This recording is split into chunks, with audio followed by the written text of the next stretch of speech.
Assalamualaikum warahmatullahi wabarakatuh. Salam sejahtera bagi kita semua. Om Swastiastu, Namo Buddhaya, salam kebajikan, Rahayu. Teman-teman, dalam video saya kali ini saya akan mengulas tentang apa yang disebut sebagai wirang. Wirang itu dalam konsep budaya Jawa itu artinya malu atau rasa malu. Dalam konsep budaya Jawa, rasa malu atau duwe isin ini menempati posisi yang sangat penting sekali. Karena orang yang sudah tidak memiliki rasa malu atau ora duwe isin, itu artinya dia sudah menanggalkan segala kehormatan dan martabatnya di muka publik. Mungkin tidak hanya masyarakat Jawa saja ya, orang Indonesia secara umum itu memang harus menjaga diri dari rasa malu atau harus tetap memiliki rasa malu. Itu tentunya untuk menjaga pergaulan, norma, dan etika dirinya di hadapan masyarakat. Rasa malu atau wirang ini juga cerminan dari seseorang yang mendapatkan malu ketika dia melakukan perbuatan yang kurang pantas. Kemudian selain wirang ada juga terminologi diwirang-wirangke atau dalam bahasa Indonesia artinya dipermalukan, di mana orang itu dibuat malu, dipaksa malu karena dituduh melakukan hal-hal yang melanggar kepatutan, melanggar norma, melanggar etika, dan lain sebagainya.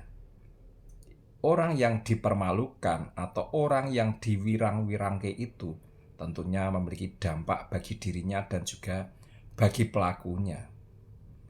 Bagi dirinya, orang yang diwirangke atau dipermalukan, dia akan mengalami kehilangan rasa percaya diri, dia akan mengalami kehilangan harkat dan martabatnya sebagai manusia, bahkan bisa jadi dia akan mengalami trauma-trauma sosial. Orang yang diwirangke atau dipermalukan, terutama di muka publik, dia tentunya akan memiliki luka mendalam dalam dirinya yang sangat sulit untuk disembuhkan.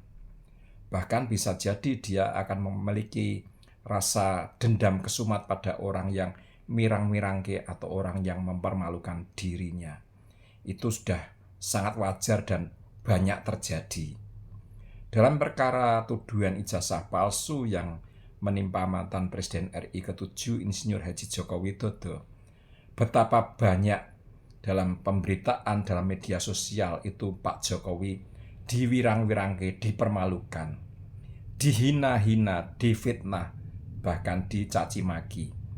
Pak Jokowi pun sudah pernah terucap bahwa dia merasa direndah-rendahkan serendah-rendahnya, dihina sehina-hinanya. Itu artinya ucapan yang sudah sangat tinggi sekali bagi seseorang yang merasa diwirangke, dipermalukan di muka publik. Nah, ini harusnya para penuduh ijazah palsu harus tanggap bahwa bagi seorang Jawa ketika dia sudah merasa dipermalukan semalu-malunya, dihinakan sehina-hinanya, direndahkan serendah-rendahnya, ini sangat berbahaya. Apalagi kalau orang tersebut ternyata hanyalah seorang yang meresponnya dengan cara diam saja. Ini berbahaya karena yang akan membalas tentunya adalah semesta atau dalam bahasa agama tentunya Tuhan Yang Maha Esa atau Allah Subhanahu wa taala yang akan membalasnya. Dan ini pasti terjadi. Para penuduh ijazah palsu itu sungguh-sungguh manusia yang tidak memiliki norma lagi, tidak memiliki etika, tidak memiliki moral. Mereka bahkan kehilangan rasa kemanusiaannya, di mana setiap hari sepanjang waktu mereka itu merendahkan Pak Jokowi, mirang-mirangke Pak Jokowi.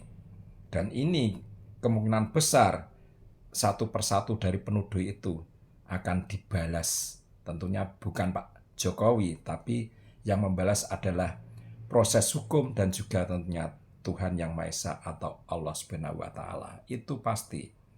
Jadi malam hari ini saya akan mengupas hal itu terkait dengan apa yang terjadi hari-hari ini masih dalam frame tuduhan ijazah palsu kepada Pak Jokowi. Untuk itu sebelumnya saya ucapkan selamat datang di channel Penerus Berjuang, sebuah channel untuk mengartikulasikan pemikiran dan sikap yang merdeka, yang dilandasi oleh nilai-nilai demokrasi, keadilan, dan keterbukaan yang bertanggung jawab. Rasanya kalau dihitung-hitung, sudah puluhan, bahkan mungkin ratusan, hinaan, cacian, fitnahan yang dilakukan oleh para penuduh ijazah palsu itu kepada Pak Jokowi. Pak Jokowi benar-benar dipermalukan, diwirang-wirangke oleh orang-orang itu. Baiklah, untuk mewakilinya saya ambilkan secara acak dan secara mudah contoh video betapa Pak Jokowi itu diwirang-wirangke, dipermalukan. Bahkan mungkin juga bisa jadi ini adalah hinaan yang sangat keji. Tanpa berlama-lama akan saya tunjukkan salah satu bukti videonya. Hanya SMA, ya, pakailah baju SMA dan bangga seperti ini, ya. Nah, ini Jokowi pakai aja baju SMA dan bangga, nggak usah ngaku-ngaku sarjana, ya. Karena, nah, ini, ya, dengan begini aja bangga kok, ya kan? Ojo sampai ijazahmu Sri Mulat, ya, gitu. Artinya ojo jangan sampai ijazahnya itu candaan, ya. Satu presiden kita sudah ada dulu, mantan presiden yang keempat, kelima maaf, yang menunjukkan beliau pernah disempat tapi kemudian tidak selesai, tapi jujur, ya pakai aja ijazah SMA-nya. Nah, ini ada yang nggak punya ijazah perguruan tinggi tapi mau ngaku-ngaku, ya. Jadi ini sindiran terhadap orang yang sebenarnya bukan sarjana, ya. Ojo sampai ijazahmu Sri Mulata, ya. Ojo senggol iki sensitif. Terima kasih. Itulah Roy Suryo. Dia tadi menghina Pak Jokowi, ya, mirang-mirangke, mempermalukan.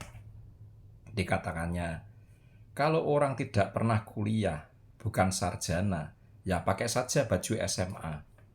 Ini benar-benar cara mempermalukan dan cara menghina yang sangat keji, ya. Apalagi dia lakukan di hadapan masyarakat umum atau di muka publik.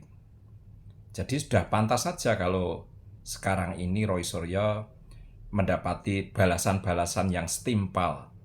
Ini belum apa-apa, nanti akan terjadi kulminasi dari apa yang dilakukan oleh Roy Suryo berikut balasan-balasannya. Itu pasti. Dia itu sama sekali tidak takut dosa. Bahkan tidak takut apa yang sering disebut oleh teman-teman sebagai karma, tabur tuwe. Dia sama sekali tidak takut. Entah kenapa, apa yang menjadi landasan dia untuk melakukan hal yang senekat itu.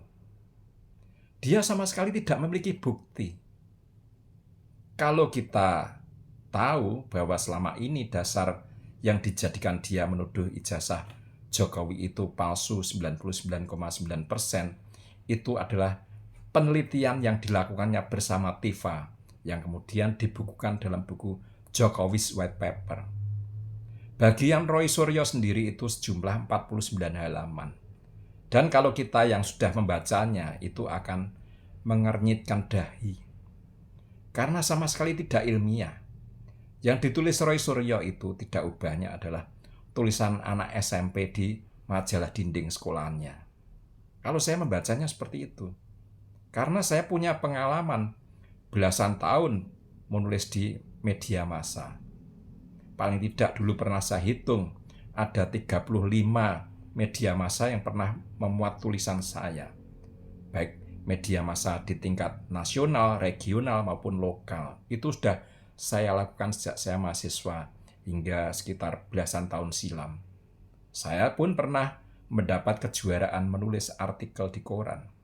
Jadi saya paham banget tulisan apa yang pantas dan layak. Apalagi tulisan seseorang yang mengaku sebagai ilmuwan, sebagai akademisi, sebagai peneliti. Tapi tulisannya 49 halaman itu adalah tulisan anak SMP di majalah dinding sekolahannya. Dia menuduh ijazah Pak Jokowi 99,9% palsu. Tapi yang dijadikan basis tuduhannya dalam buku Jokowi's White Paper itu cuma membahas masalah film, membahas masalah undang-undang internasional tentang perlindungan hak asasi manusia, seperti itu. Yang menyinggung tentang ilmu yang selama ini diklaimnya itu ya cuma masalah ELA, dan itu pun gampang untuk mengulitinya. Tapi itu di luar topik, nanti gampang kita bicarakan di waktu yang lain. Lainnya tidak ada. Bahkan dia dalam tulisannya yang setara anak SMP di majalah dinding sekolahan itu menyertakan ilustrasi-ilustrasi yang dia comot dari berbagai macam sumber yang dugaannya itu sama sekali tidak disertai dengan asal sumber. Nah, ini kaitannya dengan apa yang terjadi hari-hari belakangan ini terhadap diri Roy Suryo. Diduga kuat bahwa gelar doktor dari UNJ dia itu melalui proses yang maladministrasi dan juga proses yang menabrak aturan. Itu sudah diungkapkan oleh Bill dan berbagai macam pihak yang ikut meneliti tentang keabsahan ijazah yang diterima oleh Roy Suryo dari UNJ. Memang ijazahnya itu asli, tapi prosedur akademik yang dilaluinya itu diduga kuat melanggar aturan. Karena menurut teman-teman yang meneliti itu, ada aturan rektor yang ditabrak. Seharusnya seseorang mahasiswa di UNJ yang terkena kasus pidana dan sudah diputus inkrah, itu statusnya harusnya gugur atau DO. Tapi faktanya Roy Suryo bisa berlanjut, bahkan beberapa hari yang lalu dia mendapatkan ijazahnya. Ternyata dari hasil penelusuran teman-teman, terutama Bill Offset atau Taufik Bilhaki dan kawan-kawan, ada rekamannya bahwa dulunya itu dosen atau promotornya ya kalau nggak salah. Ternyata saat itu sudah nanting Roy Suryo. Nanting itu bahasa Jawa. Mungkin kalau bahasa Indonesia apa ya, semacam menawarkan untuk membantu kepada Roy Suryo bahwa dia tidak di DO tapi harus berjanji untuk tidak mengulangi. Dan menurut teman-teman yang memiliki rekaman tersebut, Roy Suryo waktu itu seperti yang diceritakan oleh dosen atau promotornya mengatakan kapok untuk tidak mengulangi perbuatannya dalam hal perkara pidana yang menyeret dirinya ke jeruji besi, yaitu mem stupa Candi Borobudur yang diserupakan dengan wajah Jokowi. Itu ada, nanti bisa teman-teman saksikan di channelnya Bill Offset ya. Seperti itu. Artinya dari situ memang ada indikasi bahwa terjadi dugaan pelanggaran administrasi atau dugaan pelanggaran proses akademik yang tidak semestinya. Dan itu dugaannya juga melibatkan sang dosen atau sang promotor. Saya nanti akan saya cek lagi akurasi siapa yang dulu memberikan dispensasi kepada Roy Suryo. Tidak hanya itu, seperti yang sudah saya sampaikan di video saya yang lalu, masih diperparah oleh proses-proses urutan studi dari Roy Suryo yang tidak urut. Seperti yang dikatakannya sendiri, dia wisuda duluan, lalu hampir 2 tahun kemudian dia baru melakukan ujian terbuka, kemudian setengah tahun berikutnya dia baru mengumpulkan disertasi atau beberapa hari yang lalu. Nah, ini jelas bahwa ada dugaan terjadinya maladministrasi dan proses prosedur perkuliahan yang tidak semestinya. Dugaannya seperti itu. Tidak sampai di situ saja. Ternyata 2 hari sebelum dia datang untuk mengambil ijazahnya pada tanggal 15 Juli 2026 yang lalu, dia sudah mengunggah disertasinya ke repositori UNJ. Nah, ini menjadi pembuka permasalahan baru bagi Roy Suryo. Ternyata disertasi yang dia unggah itu sudah diteliti oleh teman-teman, baik kelompoknya Bill Offset maupun dari teman-teman keagama. Dugaan kuat bahwa disertasi dia berdasarkan yang diunggah dia di repositori UNJ, itu dugaan kuatnya adalah hasil plagiat. Nah, ini luar biasa. Ini kejahatan akademik paling tinggi derajatnya kalau benar-benar itu terbukti. Tidak hanya nanti berpotensi ijazahnya dicabut, tapi juga berpotensi dia kena pidana. Belum lagi dia harus menghadapi persidangan dugaan pencemaran nama baik dan fitnah kepada Pak Jokowi. Jadi ini benar-benar posisi yang kritis bagi Roy Suryo. Ibarat orang, maaf saja kalau saya mencari analogi, itu ibarat orang yang sedang sakaratul maut atau orang yang dalam kondisi kritis menghadapi kematian. Analoginya seperti itu. Yang bisa dilakukan oleh orang yang dalam kondisi sakaratul maut atau kritis menghadapi kematian, kalau dalam konsep Islam, itu harus memperbanyak kalimat tauhid. Kalau tidak bisa, yang harus ada yang menuntunnya. Biar apa? Biar berakhir dengan baik, atau dalam bahasa agama itu disebut husnul khotimah. Itu yang ingin dicapai manusia di akhir hidupnya. Demikian pula kalau analogi itu kita kembalikan kepada kondisi Roy Suryo yang sedang kritis saat ini.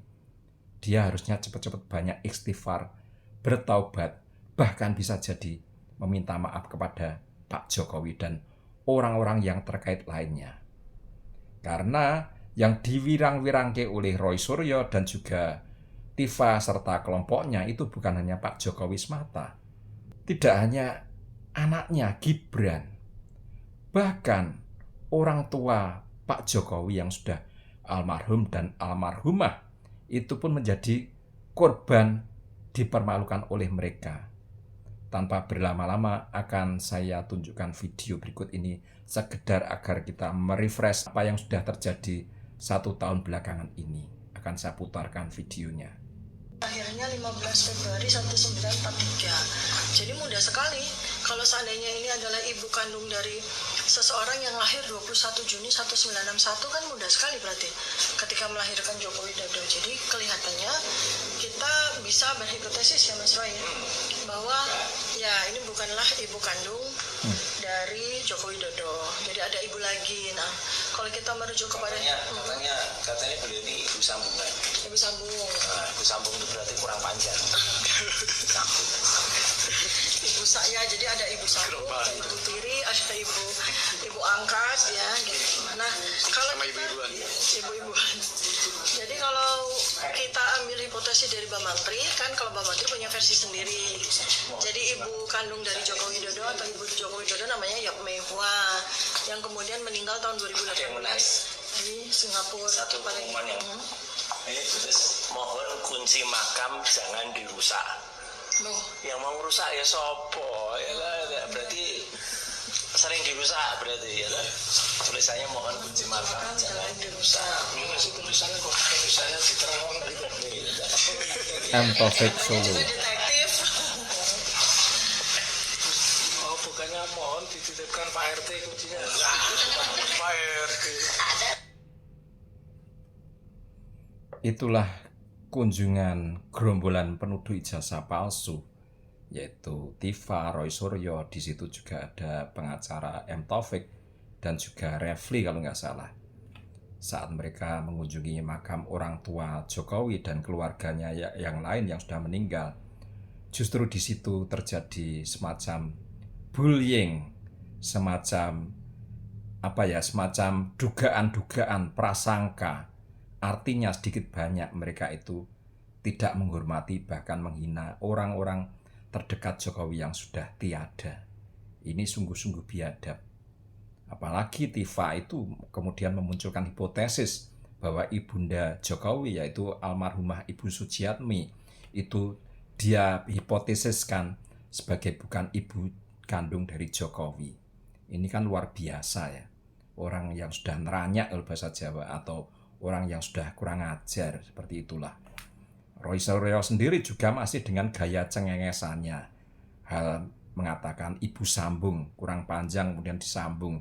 Kemudian tadi juga ada M. Taufik yang juga cengengesan di situ.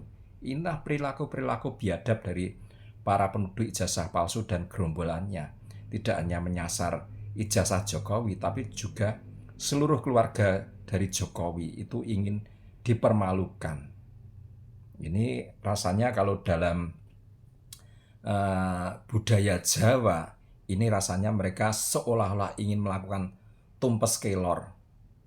Kita tahu bahwa ini adalah metafora, yaitu ketika kita ingin menghabisi sesuatu klan atau sesuatu dinasti dengan metafora tumpes kelor, dengan pakai pohon kelor, itu artinya kita cabut sampai seakar-akarnya sehingga tumbuhan tersebut mati, baik batangnya, cabangnya, rantingnya, daunnya, semua akan ikut mati. Itulah tumpes kelor. Dan itu rasanya sangat masuk akal ya, karena memang yang disasar itu memang tidak hanya Jokowi. Berapa kali mereka juga menyasar Gibran, hal studinya lah. Pernah juga Ibu Iriana juga disasar ketika mereka berbincang-bincang di daerah Laweyan. Ada videonya juga seperti itu. Belum lagi ini tadi di makam orang-orang terdekat dari Jokowi, keluarga Jokowi, orang tua Jokowi yang sudah meninggal pun dibuat mainan. Ini benar-benar kalau dalam istilah orang Jawa ya tumpes kelor itu. Dalam sejarah Nusantara yang namanya tumpes kelor itu dulu juga sering terjadi, baik pertikaian di internal kerajaan maupun ketika ada perlawanan menghadapi Belanda. Kita ingat dulu ada pahlawan Untung Suropati. Belanda memiliki strategi untuk memadamkan pemberontakan Untung Suropati. Tidak hanya cukup dengan membunuh Untung Suropatinya saja, tapi seluruh keluarganya, juga termasuk pengikutnya, saudara-saudara kandungnya, itu dihabisi semua oleh tentara Belanda. Di zaman modern ini, sepertinya itu juga terjadi, yaitu di Korea Utara. Ketika ada warga Korea Utara membelot ke Korea Selatan, itu kemudian keluarga besarnya diciduk dan dieksekusi oleh Kim Jong-un. Itulah tumpes kelor.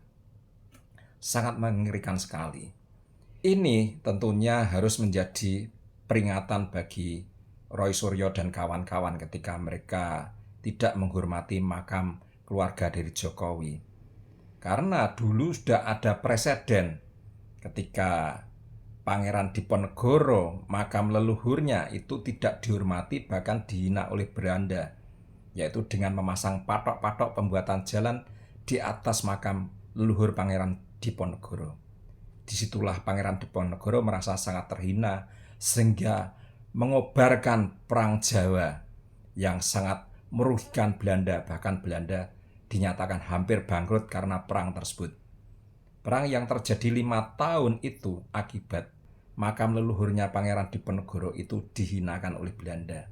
Ini rasanya para penduduk ijazah palsu itu tidak pernah membaca sejarah seperti itu. Mungkin Pak Jokowi itu tidak membalas sedrastis Pangeran Diponegoro, tapi beliau mengambil jalan hukum. Dan itu bisa diprediksikan bahwa nanti ketika proses hukum ini berjalan tanpa adanya campur tangan kekuasaan, bisa diprediksikan Roy Suryo dan Tifa akan mendapat ganjaran vonis penjara. Khusus untuk Roy Suryo sendiri, dia benar-benar akan sangat sulit masa depannya. Selain menghadapi vonis penjara dari kasus dugaan pencemaran dan fitnah kepada Pak Jokowi, dia hari-hari ini harus menghadapi pertanggungjawaban tentang keabsahan dari ijazah doktor S3 dia dari UNJ. Keabsahan dalam hal ini, ijazah tersebut memang asli, tapi soal prosesnya itu sah, itu yang masih dipertanyakan. Karena indikasi kuat dari berbagai penelitian teman-teman, prosesnya itu mengandung maladministrasi dan juga melanggar aturan. Demikian pula disertasinya dia, itu juga ada dugaan kuat hasil dari plagiarisme atau mencontek melebihi batas dari yang diperbolehkan oleh sistem pendidikan nasional kita. Dari berbagai penelusuran teman-teman, dari disertasinya Roy Suryo itu ada yang memiliki kesamaan dengan karya tulis orang lain tuh 60%, 40%, bahkan 80%. Padahal yang diperbolehkan setahu saya kayak di UGM itu hanya 20%. Kemudian di UI 25% kalau nggak salah. Di UNER pun sekitar 25%. Jadi kalau sudah 40%, 60%, 80%, itu rasanya sulit mengelak dari tuduhan bahwa itu hasil plagiarisme. Kita bisa membayangkan seorang Roy Suryo yang menghadapi pidana penjara akibat dugaan fitnah dan pencemaran nama baik kepada Pak Jokowi, masih juga menghadapi kemungkinan gelarnya dicabut dan dia menghadapi tuduhan pidana akibat perbuatan plagiarisme itu. Nah, ini benar-benar analoginya bagi Roy Suryo itu orang yang sedang kritis, atau analogi orang yang sedang menghadapi sakaratul maut. Nah, itu harus dituntun. Mungkin penuntunnya adalah keluarga atau mungkin juga penasihat hukumnya yang masih memiliki sisa-sisa moralitas. Dia harus dituntun untuk kembali ke jalan yang benar. Bisa bertaubat, bisa meminta maaf, dan lain sebagainya. Tapi kemungkinan juga potensi untuk mendapatkan hukuman itu tidak hilang, tapi setidak-tidaknya dengan dia meminta maaf, bertaubat, itu akan meringankan jalan hidupnya di kemudian hari. Toh, ancaman penjara itu tidak akan menutup jalan hidupnya di masa depan kalau memang dia memiliki umur yang panjang. Mungkin hanya sampai di sini video singkat saya kali ini. Mudah-mudahan memberikan hikmah bagi kita semua untuk selalu waspada, tidak memirang-mirangke uang, tidak mempermalukan orang, tidak menghina orang, tidak memfitnah orang, agar kelak di kemudian hari kita juga tidak diwirang-wirangke oleh orang, dipermalukan oleh orang, dihina oleh orang, atau kita juga menghadapi balasan dari Yang Maha Kuasa. Karena kalau sudah Yang Maha Kuasa yang bertindak, maka tidak ada satu manusia pun yang bisa luput dari hukumannya. Itulah bahayanya. Mohon maaf bila ada kata-kata yang salah, tetap semangat dan salam merdeka.